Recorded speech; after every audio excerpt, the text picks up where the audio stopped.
Friends, welcome to money మంత్ర. నేను మీ రామకృష్ణ. మనం ఓడలు బళ్ళు ఓడలవడం అనే మాట విన్నారా? నిన్నటిదాకా పెద్ద పెద్ద కార్లో తిరిగినాడు సడన్గా లాస్ అయిపోతాడు, రోడ్డు మీదకి వచ్చేస్తాడు. ఓకే, సో ఒకప్పుడు రోడ్డు మీద తిరిగినోడు కాస్త లైఫ్లో బాగా సెటిల్ అవుతాడు, అవునా? సో ఇలా పెద్ద పెద్ద కార్లో తిరిగిన వాళ్ళు సడన్గా రోడ్డు మీదకి వచ్చేవాళ్ళు ఎక్కువ మంది బిజినెస్ మ్యాన్లు ఉంటారు కదా.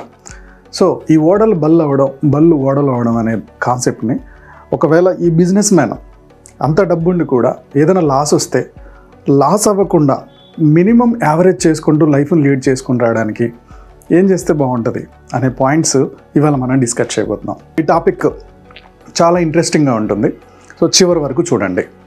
అండ్ మీరు ఫస్ట్ టైం కనుక మన ఛానల్ చూస్తుంటే సబ్స్క్రైబ్ చేసుకొని చూడండి. ఈ సబ్స్క్రైబ్ వల్ల మీకు పోయేది ఏం లేదు, కొంచెం మంచి వీడియోస్ తీసుకోవడానికి మమ్మల్ని ఎంకరేజ్ చేసిన వాళ్ళు అవుతారు. హలో ఫ్రెండ్స్, సండే 11 నుంచి 1 o'clock ఒక వర్క్షాప్ నడిపించబోతున్నాం. సో ఈ వర్క్షాప్లో అసలు మీ ఫైనాన్షియల్ డ్రీమ్స్ ఏంటి, ఇప్పుడు ఈ ఇన్ఫ్లేషన్ తగ్గట్టు మీ పిల్లల ఎడ్యుకేషన్కి ఒక మంచి కాలేజీలో చదివించాలనుకుంటే పేమెంట్ సీట్ అయితే ఎంత ఖర్చు వస్తుంది, ఎక్కడ సేవ్ చేసుకోవాలనేది కూడా చెప్తాము. పిల్లల మ్యారేజ్కి ఎలా ప్లాన్ చేసుకోవాలి, మీకు రిటైర్మెంట్ ప్లాన్, ఎంత బడ్జెట్లో ఇల్లు కొనాలి, మీ శాలరీకి ఎంత బడ్జెట్లో కారు కొనాలి, యాక్చువల్గా మీ శాలరీకి ఇన్సూరెన్స్ ఎంత ఉండాలి ఎక్స్ప్లెయిన్ చేస్తాం. ఈ ఫైనాన్షియల్ క్యాలిక్యులేషన్స్ అంతా మీకు ఎవరైనా ఒక ఫైనాన్షియల్ అడ్వైజర్ చేసి ఇవ్వాలంటే బయట 8,000 తీసుకుంటారు, మనం 499 రూపీస్కే ఈ ఫైనాన్షియల్ ప్లానింగ్ ఇస్తాము. మనందరికీ తెలుసు, ధీరుభాయ్ అంబానీ గారు పెట్రోల్ బంకుల్లో పనిచేశారు. ఇండియాకి వచ్చిన తర్వాత ఒక చిన్న బిజినెస్ స్టార్ట్ చేశారు. స్పైసెస్ దుబాయ్కి, ఆఫ్రికాకి అమ్మడం స్టార్ట్ చేశారు. దీంట్లో కొద్దిగా డబ్బు వచ్చిన తర్వాత పెట్రోలియం రంగంలోకి దిగారు. అరబ్ కంట్రీస్ నుంచి పెట్రోల్ తీసుకొచ్చి ఇక్కడ దాన్ని ఫిల్టర్ చేసి మాడిఫై చేసి పెట్రోలియం ప్రోడక్ట్స్ తీయడం స్టార్ట్ చేశారు. పెట్రోలు, డీజిల్, ఇలా దాని ప్రోడక్ట్స్ అన్ని తీసి అమ్మడం స్టార్ట్ చేశారు. సో దీంతో తను బిజినెస్లో నెంబర్ 1 వ్యక్తి అయిపోయాడు. సో పెట్రోలియం ప్రోడక్ట్స్ స్టార్ట్ చేసిన కొత్తలో తన దగ్గరున్న బడ్జెట్ మొత్తం, తన దగ్గరున్న డబ్బులు కాకుండా ఎక్స్ట్రా ఇంకొంతమంది ఇన్వెస్టర్స్ దగ్గర కూడా వడ్డీకి తీసుకొచ్చి ఎక్కువ క్రూడ్ ఆయిల్ అరబ్ కంట్రీస్ నుంచి తెప్పిస్తున్నారు. 2 షిప్పులు అన్నమాట. ఈ 2 షిప్పులు తీసుకొస్తున్నప్పుడు బాగా తుఫాన్ వచ్చేసి ఒక షిప్పు పూర్తిగా మునిగిపోయింది. ఈ విషయం ధీరుభాయ్ అంబానీ గారికి చేరడానికన్నా ముందే అతనికి ఎవరెవరైతే డబ్బులు ఇచ్చారో వాళ్ళకి చేరిపోయింది. ఒక్కడెవడికో తెలిసింది, వాడు వెళ్ళిపోయి ఆ ఇన్వెస్టర్స్కి, వీళ్ళకి అంబానీకి ఎవరెవరైతే డబ్బులు ఇచ్చారో వాళ్ళందరికీ చెప్పేశాడు. వాళ్ళందరూ ఒకటేసారి ఆఫీస్కి వచ్చేస్తున్నారు కార్లు వేసుకొని అంబానీని కలవడానికి. ఆయనకు అర్థం కాల, వీళ్ళు వచ్చి చెప్పేంతవరకు ఆయనకు తెలియలేదు అలా అయిందని. సో ఆ సిచ్యువేషన్లో ఇంకేంది, కొన్ని కోట్ల అప్పులు తీసుకొచ్చి పెట్టారు షిప్లో, షిప్ మునిగిపోయింది, లాస్ అయిపోయినట్టు. ఇది 1980s కథ. ఒరిజినల్గా తన జీవిత కథలో ఈ పాయింట్ రాశారనమాట. సో ఆటోమేటిక్గా తను లాస్ అయిపోయినట్టే. ఇదే ఓడలు బళ్ళు అయిపోయినాయి, ఇదే ఓడలు బల్లవడం అంటే. సేమ్ అలాగే రీసెంట్గా ఒక కేరళలో ఒక కార్ డిస్ట్రిబ్యూటర్ ఉన్నారు, కార్స్ డిస్ట్రిబ్యూటర్.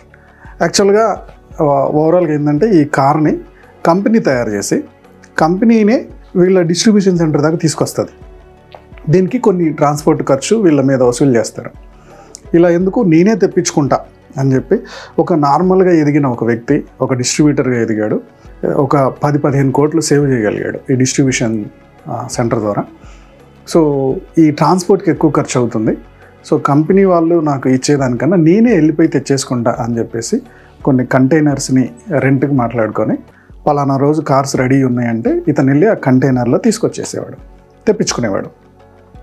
సో ట్రాన్స్పోర్ట్ 50% తగ్గిపోయింది.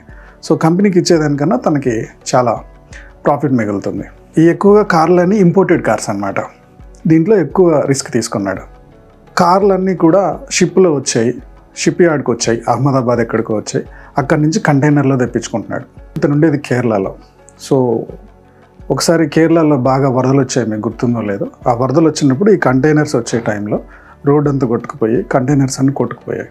అప్పటిదాకా తను 10 కోట్ల దాకా సేవ్ చేశాడు, ఇంకో 10 కోట్లు బ్యాంకుల నుంచి వీటి నుంచి అప్పు తీసుకొచ్చాడు, 20 కోట్లు పెట్టి వాటిని తెప్పిస్తున్నాడు.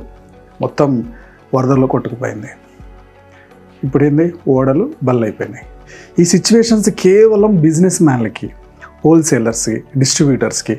ఓకే, సో ఓన్లీ బిజినెస్ చేసే వాళ్ళకి మాత్రమే ఈ సిచ్యువేషన్ ఉంటుంది, ఎంప్లాయీస్కి ఈ ప్రాబ్లం ఉండదు. ఇప్పుడు ఓడలు బళ్ళు అయిపోవడం అంటే ఏందిగా, అప్పులో వాళ్ళందరూ ఇంటి మీదకి వచ్చేస్తారు, అవునా? ఇతను పారిపోవాలి. ఒకప్పుడు దర్జాగా కార్లో తిరిగినోడు ఇల్లు వదిలేసి పారిపోతాడు. ఇల్లు అమ్మేసినా అప్పు తీరదు. ఇంట్లో ఉన్న కార్లు, సైకిళ్ళు, బైకులు, పాత సామాన్ అమ్మేసినా అప్పులు తీరవు. సో ఒకసారి డబ్బు వస్తుంది, ఒకసారి డబ్బు పోతుంది, ఒకసారి డబ్బు వస్తుంది, ఒకసారి డబ్బు పోతుంది. ఇలాంటి పరిస్థితులు ఉండేవాళ్ళు ఫైనాన్షియల్ ప్లానింగ్ చాలా ప్రాపర్గా చేసుకోవాలి, లేకపోతే చాలా డిస్టర్బ్ అయిపోతారు. ఎగ్జాంపుల్కి ఒక ఎంప్లాయీ ఉన్నాడండి, ఒక సాఫ్ట్వేర్ ఎంప్లాయీ, కార్పొరేట్ ఎంప్లాయీ ఉన్నాడు. తనకి సంవత్సరానికి ఒక 3 లక్షలు వస్తున్నాయి.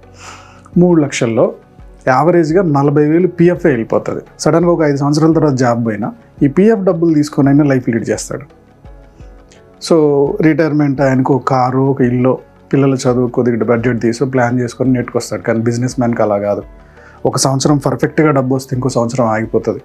ఒక సంవత్సరం బిజినెస్ భూమిలో వెళ్ళిపోతే ఇంకో సంవత్సరం అసలు ఇంకో కాంపిటేటర్ వచ్చి ఆ బిజినెస్ని ఆపేస్తాడు. సో ఇప్పుడు ధీరుభాయ్ అంబానీ కేసుకి వచ్చేద్దాం. అంబానీ గారి సిచ్యువేషన్కి వచ్చేవరకు ఏమైందంటే, ఒక షిప్ మునిగిపోయింది. సో అప్పులు ఇచ్చిన వాళ్ళందరూ వచ్చి కూర్చున్నారు. సో అంబానీ గారు చేసిన మొట్టమొదటి పని ఏంటంటే, ఒక 2-3 ఫస్ట్ రాగానే నువ్వెంత ఇచ్చావు, పలానా, ఎంత వడ్డీకి, ఇంత. సో అతని దగ్గర కొద్దిగా బ్యాలెన్స్ ఉంది, ఆ బ్యాలెన్స్ ఇచ్చి పంపించేశాడు. పంపించి మొత్తం 3-4కి ఇచ్చాడు. మొత్తం ఒక 10-15 మంది దగ్గర అప్పు తీసుకుంటే ఒక 3కి మాత్రం ఇమీడియట్గా ఇచ్చేసి, నేనేం లాస్లో లేను, అది మునిగిపోయినంత మాత్రాన నేనేం లాస్ అవ్వట్లా. ఎందుకు అంటే దాని మీద నేను ఇన్సూరెన్స్ కట్టాను. ఆ రోజుల్లో ఈ షిప్పులన్నీ కూడా రెంట్కి స్వీడన్ దగ్గర తీసుకోవాలి. ఇప్పుడు కూడా అదే పరిస్థితి అనుకోండి. దాని మీద ఇన్సూరెన్స్ యూరోప్ కంట్రీస్ ఉంటాయి. ఇమీడియట్గా కంపెనీస్తో మాట్లాడుకున్నారు, ఇన్సూరెన్స్ వచ్చే ఛాన్స్ ఉంది. 92% ఇన్సూరెన్స్ వచ్చే ఛాన్స్ ఉంది ఆయనకి. 92% వస్తుంది, ఒక 8% లాస్ అవుతాడు.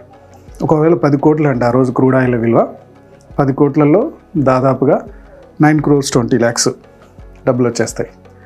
ఈ డబ్బును నేను ఇవ్వగలుగుతాను అని ఆ 3కి డబ్బులు ఇచ్చిన తర్వాత ఇన్సూరెన్స్ పేపర్ చూపించాడు. ఇవి ఆ డబ్బులు తీసుకొని వెళ్ళిపోయే వాళ్ళందరూ ఎక్కడికి వెళ్తున్నారంటే, ఇట్లా మునిగిపోయిందంటగా డబ్బులు అడుక్కుందాం. అరే అక్కర్లేదు రాబాయ్, ఇగో ఇది పలానా మాకు డబ్బులు ఇచ్చేసాడు, ఆయన లాస్ ఏం లేడు. ఫస్ట్ ఆఫ్ ఆల్ దానికి ఇన్సూరెన్స్ ఉంది. సో ఇది ప్రచారం వచ్చేటోళ్ళందరికీ జరిగిపోయింది. అరే అంబానీ దగ్గర డబ్బులు ఉన్నాయి, లాస్ ఏం కాల, ఇన్సూరెన్స్ కూడా ఉంది, తను ఇచ్చేస్తాడు, మనం మనిషిని నమ్మకపోతే ఎట్లా, సో ఇంకొక షిప్ వస్తుంది కదా, దాని నుంచి అయినా కవర్ చేస్తాడు అనే ఉద్దేశంతో మిగిలిన వాళ్ళందరూ వెనక్కి వెళ్ళిపోయారు. సో ఇక్కడ ఏంది, యాక్చువల్గా అయితే అంబానీ దివాలా తీయాలి, కానీ ఇలాంటి పరిస్థితి వస్తుందేమో అని తను ఇన్సూరెన్స్ కట్టాడు.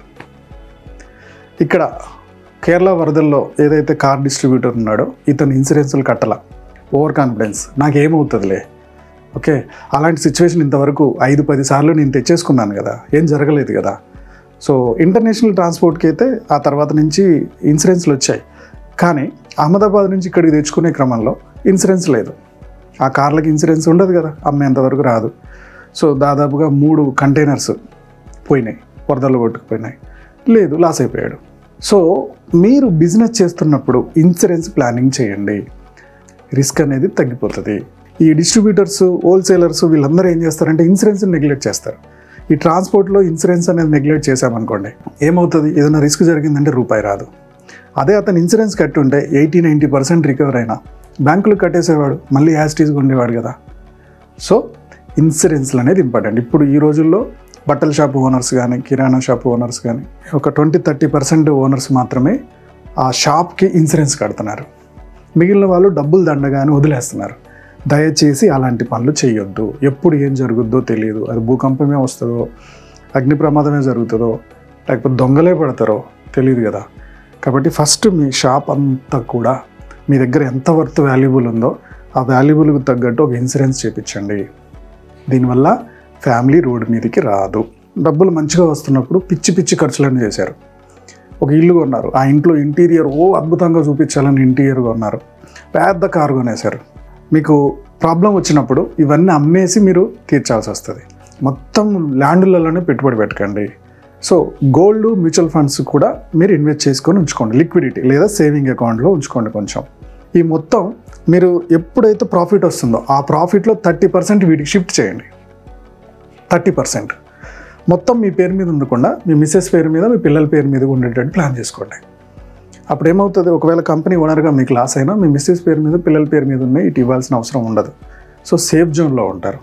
రియల్ ఎస్టేట్ కాకుండా మిగిలిన వాటిల్లో కూడా ఎప్పుడు కూడా ఇన్వెస్ట్ చేసుకొని ఉంటారో అప్పుడు ఓడలు బళ్ళు కాకుండా ఉంటాయి. ఇప్పుడు ఒక సర్వే ప్రకారం చాలా హోల్సేలర్స్, డిస్ట్రిబ్యూటర్స్, ట్రాన్స్పోర్టర్స్ ఒక 20% మెంబర్స్ మాత్రమే ఇన్సూరెన్స్ చేసుకుంటున్నారు. మిగిలిన 80% ఈ ఫీల్డ్లో ఉన్న వాళ్ళు మిగిలిన 80% ఇన్సూరెన్స్ జోలికి వెళ్ళట్లేదు, లిక్విడిటీ జోలికి వెళ్ళట్లేదు. డబ్బులు వస్తే ఒక ల్యాండ్ మీద ఇన్వెస్ట్ చేసి కూర్చుంటున్నారు. సడన్గా ఏదైనా జరిగిందంటే మొత్తం అతలాకుతలం అయిపోతుంది. మీ ల్యాండ్స్ అన్ని అమ్మినా కానీ బయటపడరు. కాబట్టి ఇన్సూరెన్స్ చాలా important. Gold, mutual funds, liquidity, fixed deposit ఒకటి ఏదైనా సరే లిక్విడిటీ 30% ఉండేటట్టు చూసుకోండి. ఈ వీడియో మీకు నచ్చింది అనుకుంటున్నాను. నచ్చితే ఏం నచ్చిందో కామెంట్ చేయండి. వీడియో లైక్ చేయడం మర్చిపోకండి. మా యూట్యూబ్ ఛానల్ చూస్తున్న మా వ్యూవర్స్ అండ్ సబ్స్క్రైబర్స్ లైఫ్లో ఎప్పుడు కూడా గొప్పగా స్థిరపడాలని కోరుకోవడంలో మా మనీ మంత్రం ముందుంటుంది. Go self made.